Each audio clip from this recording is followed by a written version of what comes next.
Alors, bon matin tout le monde. Vous êtes bien à une conférence de presse du NPD avec Daniel Blaikie et Brian Masse. On va juste attendre quelques secondes pour permettre à tout le monde de se connecter au Zoom. Good morning, everybody. Welcome to a NDP press conference with Daniel Blaikie and Brian Masse, members of parliament with the NDP. We're just going to wait for a few seconds to allow everyone to connect to the Zoom before we start.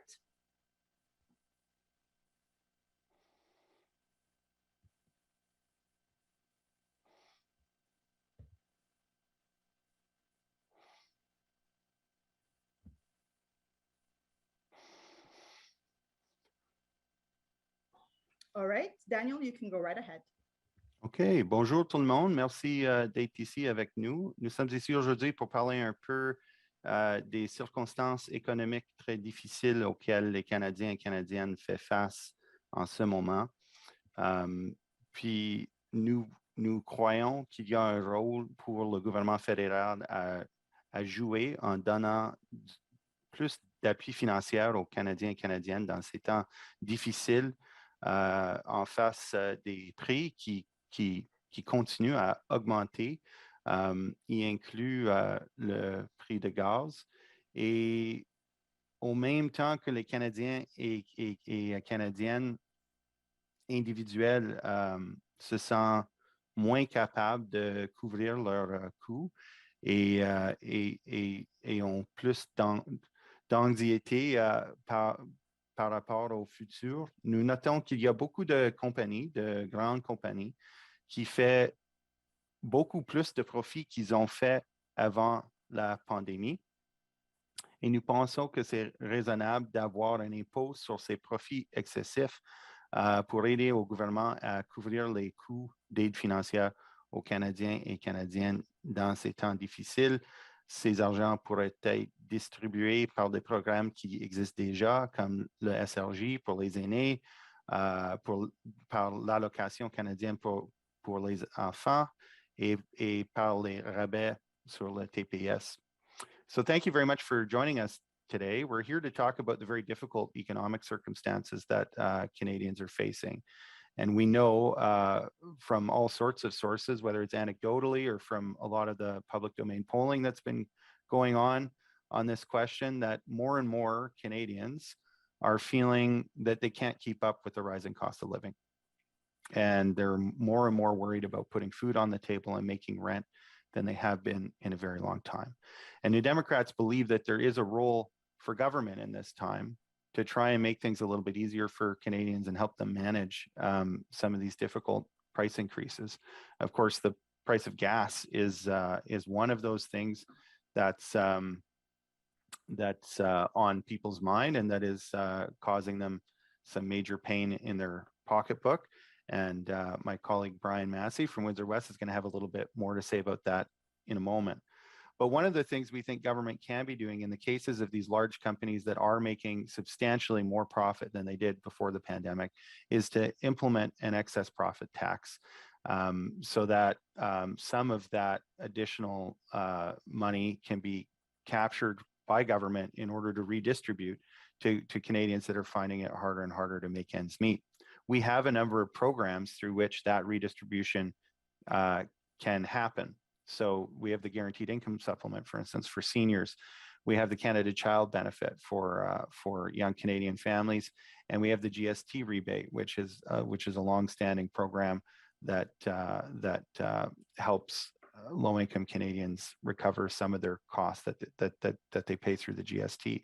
So these are just some of the ways that government, if it really wants to provide some relief to Canadians in the face of rising prices, can do so.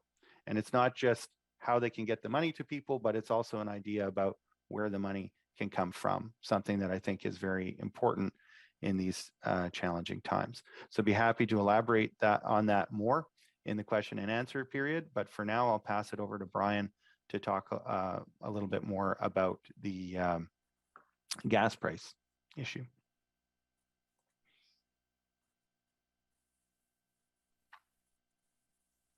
Thank you, Daniel, and good morning. It's nice to be here and to talk about something that many Canadians feel is very frustrating every morning getting up and not knowing what the price of gasoline is going to be and trying to budget appropriately for them and their families. This also affects small business and medium-sized businesses. When you look at the costs that fluctuate and increase, that anxiety, it has a significant impact on families' ability to cope. And we have seen the rise of inflation take place in several aspects during the pandemic, and some businesses have done extraordinarily well. Their prices are certainly outmatching their paychecks as Canadians continue to suffer from not having the type of increases on their paychecks that some of the businesses are doing very well during the pandemic. Now, when it comes to the prices at the pump, this is one thing that's actually been around Parliament Hill many, many years. In fact, there was a price monitoring agency that was actually to be established about 12 years ago that never got off the ground. Unfortunately, that didn't bring some of the accountability we like to have today. So the NDP has proposed a program for an ombudsperson to be set up in an office to ensure that there's going to be price accountability. And that's one of the biggest things that Canadians say to me when they're thinking about, the price of the pump. They understand that there will be some fluctuations, but they don't want to be taken advantage of by speculators, and they don't want to be taken advantage of by not having lack of competition. And there's clearly the fact that we have deficiency refining capacity in Canada leads to some of our vulnerabilities. To suggest we can't do anything is a fallacy. The United States uses a strategic petroleum reserve to actually influence prices at different times, and OPEC either increases or decreases prices as well too. So the Ombudsman Agency would be a reporting mechanism that would provide transparency, especially as we look at some of the rural communities that often pay high prices, and sometimes there hasn't been the proper methodology applied to make sure that they are being treated fairly. Secondly, as well too, they would actually be reporting of the United States rack pricing, which is done every week. That provides the ability to track oil from the barrel, from the ground, to that of actually refining and into the actual tank. And lastly, there would be reporting to Parliament on an annual basis to ensure that systemic and long-term practices are not abused. Unfortunately, Canada needs a Competition Act refined, but in the meantime, the Petroleum Monitoring Agency is something that we could have had in the past, was never done, but the Ombudsman Office is something we can do today to get this up and running. And lastly, in conclusion, what really frustrates people is when we see world events being used as excuses, and the crisis in Ukraine right now and the tragedy should not be the reason for increased profits at this time on the backs of Canadians. We are going to need our resources, and we are going to need paychecks of Canadians to go further than ever before. And so from fairness at the pumps is all we're asking for. Thank you. Thank you very much. Merci beaucoup. Nous allons maintenant prendre des questions des médias. Donc, pour poser une question, je vous demanderai d'utiliser la fonction « Lever la main ». We will now go to questions from media. Please use the raise hand function to ask a question. Nous allons commencer avec Marie Chabot-Johnson de Radio-Canada. C'est à vous.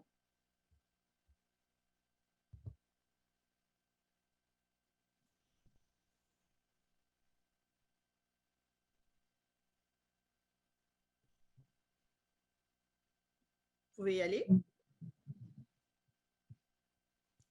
Il se peut que vous êtes encore sur sourdine.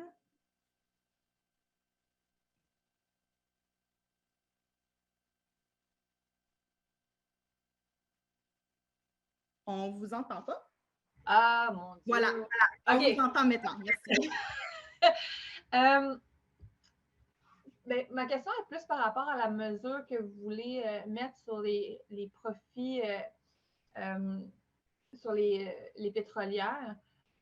Au fond, ma question, premièrement, c'est comment est-ce que vous définissez qu'est-ce qui est un produit, qu'est-ce qui est un profit qui est trop grand et comment est-ce que, en fait, vous pensez être capable d'aller chercher ça si c'est possible après ça pour eux, pour les pétrolières, de juste décider de le réinvestir ailleurs? Bien, en tant que leur profit pré-pandémie, c'est quelque chose sur lequel nous avons déjà ces données dans le rapport de profit. Alors, nous pouvons prendre une période de 5 ans avant la pandémie et trouver un moyen de profit, puis c'est ça qui serait le benchmark, comme on dit en anglais, pour les profits normaux, puis les profits après ça seraient désigner les profits excessifs. qui seront sujets aux taxes normales, plus un autre 15% de taxes sur ces profits dits excessifs.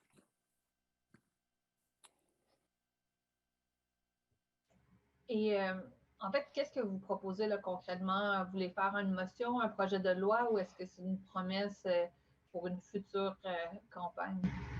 Bien, c'est quelque chose que nous pensons que le gouvernement devrait faire maintenant. Et il n'y a pas de question. Je pense qu'on aurait besoin d'un projet de loi pour le faire. C'est quelque chose, parce que ce serait un nouveau taxe, c'est quelque chose qui doit venir du gouvernement soi-même. Alors, c'est pas quelque chose qu'une partie de l'opposition pourrait motiver comme son propre projet de loi ou un projet de loi d'un membre privé. Alors, c'est vraiment quelque chose que le gouvernement doit faire et nous sommes ici aujourd'hui et serait là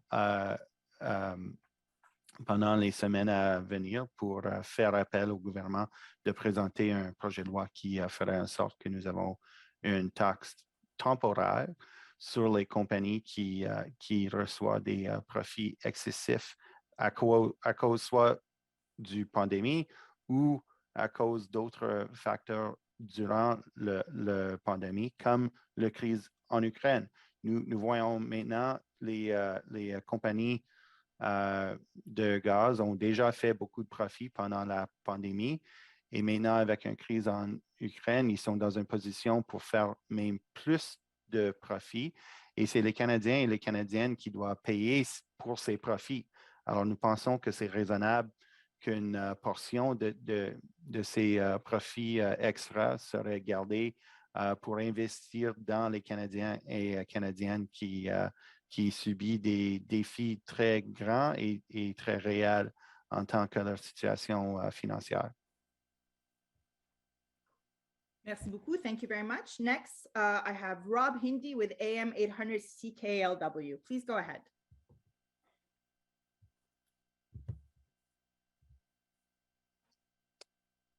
Good morning. This question is for Brian. Brian, you and I have talked a number of times about gas prices here in Windsor-Essex. Obviously, they always impact the country, but I guess over the last week or so, and I know you're always out and about interacting with the community, what have you been hearing from local residents? How challenging has the past couple of weeks been?